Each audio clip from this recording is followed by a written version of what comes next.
When it rains, it pours. And the Sacramento Kings go on to drop their fifth game in a row, ending an 0-5 homestand, and they have the next 5 games on the road. Let's go and get started with today's video. What's going on YouTube? Sacktown Pete back with another video. Thank you so much for tuning in. The Sacramento Kings tonight go on to lose to the Miami Heat. The final score tonight's game from Sacramento: the Miami Heat 118, the Sacramento Kings 110. Let's go and talk about tonight's game, and let's start off with the numbers with the starting five. Nemanja Bjelica, 35 minutes, he had 25 points, 8 boards, 3 assists. De'Aaron Fox in 32 minutes, he had 11 points, 4 boards, 10 assists. Buddy Hield in 25 minutes, he had 5 points, no boards, 3 assists, 2 of 10 shooting, 1 of 8 from downtown. Marvin Bagley in 24 minutes, he had 19 points, 10 boards, 2 assists. Glenn Robinson in third, in 23 minutes, he had 4 points, 9 boards, and 0 assists. And let's go look at the bench. Tyrese Halliburton tonight in 30 minutes, he had 8 points, 3 boards, 4 assists.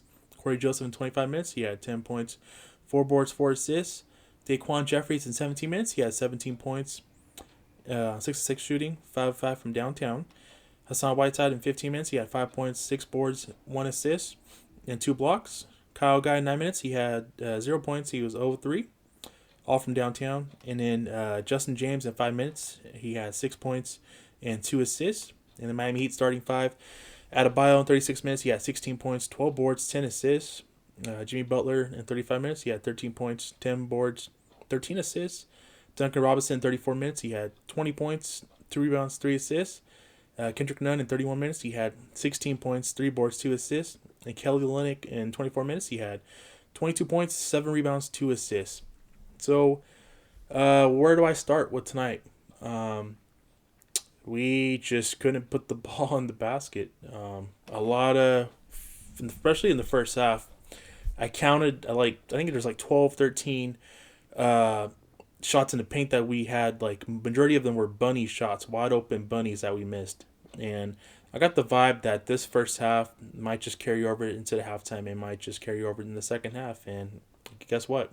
The vibe was what I was feeling did carry over to the second half. We just did not play good basketball tonight. It looks like De'Aaron Fox stood out to me tonight. In 32 minutes, he had 11 points, 10 assists, 4 rebounds on 5 of 12 shooting, and he's 0-3 from downtown. It looks like that 7-1 stretch that we had. He's playing at an all-time highest end of his career. That 7-8 game stretch that he had, and it looks like the last 2-3 games, it looks like he's worn out. It looks like he's gassed up. This is kind of what I did. This is what I kind of thought that might happen. He might get a little gassed up and worn out after that 7-8 game stretch that we had, and I don't. It's just showcasing now. It's showcasing. And we played it. My Miami Heat team that was obviously playing a good defense tonight, and they made Fox work. And I feel like he was out there gassed up, and it looks like he was just kind of worn out from the stretch that he had. So he stood out to me. Buddy Hield, he was just terrible tonight. It's just the amount of wide open shots that Buddy Hield continues to get that Fox and Halliburton creates for him. At some point, you got to hold down your shooting guard accountable, and he's not getting it done right now. I don't want to backtrack, but this was the reason why I wanted to keep Bogdan Bogdanovic, and I was highly spoken of keeping Bogdan Bogdanovic. Can you imagine Fox and Halliburton creating those opportunities for Bogdan Bogdanovic? I can guarantee you he would make majority of those wide open looks that Buddy Hield's getting right now. But with that being said, I don't want to backtrack. I'm just saying it's just an initial raw thought. I really just feel like Buddy Hield needs to be held accountable, and he's not getting it done right now. He's just not. Those are wide open shots that he's getting, and he's just not making them. And when that shot's not going, it makes him really irrelevant. I look at his stats: 0 rebounds tonight, 3 assists, and he just was useless tonight. A bright spot though, Marvin Bagley was awesome tonight. In 24 minutes, he was on a minutes restriction. I know a lot of people on Twitter were bashing Luke Walton for not playing him in the fourth quarter. I get the frustration, but he was on a minutes restriction tonight. Maybe Luke could have saved some minutes for him in the fourth, but I mean, I get it. The game was already over by the third quarter, and why play him in the fourth? So, considering the fact that he's on a minutes restriction, but in 24 minutes, guys, he had 19 points, 10 rebounds. Just a good, productive game for Mr. MB35. And Glenn Robinson the third got the start tonight for Harrison Barnes, who was out, and Rashad Holmes was also out for tonight's game as well. Um, Other couple the things that I noticed, Tyrese Halliburton, he's been quiet the last two games. I want to see him get more aggressive, be more aggressive, be more selfish of getting himself involved in the offensive end. He had 4 assists tonight, and he was getting others involved. But offensively, he was 3 of 6. I want to see the number go up. I want to see him have like the shooting display and even just take the amount of shots that he had against a couple weeks ago against the Denver Nuggets, where he had his career high in points. And I want to see him continue to be selfish and be aggressive. So that's what I noticed about Halliburton tonight. Daquan Jeffries was big off the bench. He had 17 points in 17 minutes. Good to see Quan healthy and back on the court. I think in the third quarter he made 11 of his 17 points from in that third quarter, and we cut the lead down to 10 points, and that was a big part of Quan's energy and his shot making ability that he had in the third quarter. Nemanja Bjelica, just a true pro, first class man, staying ready when his numbers called for, and tonight he did work. I'm happy for Belly. He had a good game, considering the fact that he got the start. In 35 minutes he had 25 points, which and 8 boards, 3 assists, which was really a good all around game for Belly. Moving forward, our next game we play Saturday against the Bulls. Saturday evening. It will be in Chicago because we already beat them here in Sacramento at the Golden One. I'm looking forward to seeing how that game pans out. We are on the road for the next 5 games, so this homestand is just a disappointing homestand, man.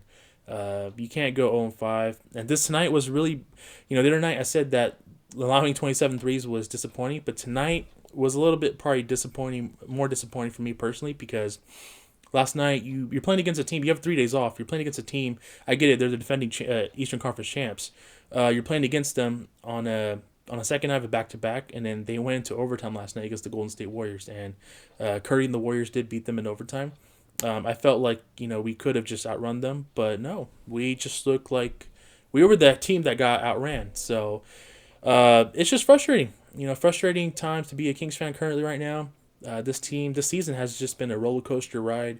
You go from winning 7 out of 8 to now losing 5 straight.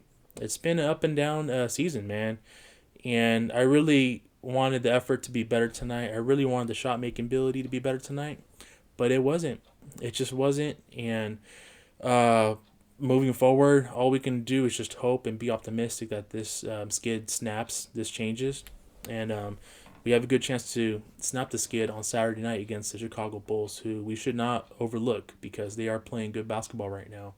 Zach LaVine's playing on another level, and we got to defend. We got to play better defense. You can't get anywhere without playing any defense. It's just a terrible game tonight.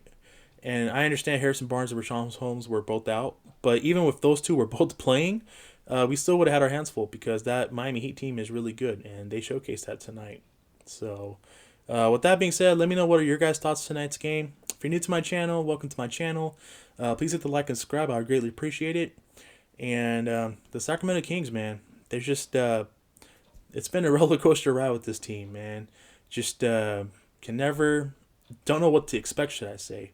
And I just hope things get better moving forward. Hopefully the skid snaps, and we got the trade deadline coming up, so we'll see if Monty McNair will be aggressive and make some moves, and that's to be determined. So we will see. With that being said, guys, that's gonna do it for me for tonight. You guys take care. Have a good night. Stay safe. Stay healthy. It's pretty cold outside, so stay warm. And I will catch you guys in my next video. Take care. God bless, and keep pushing forward, guys. Peace.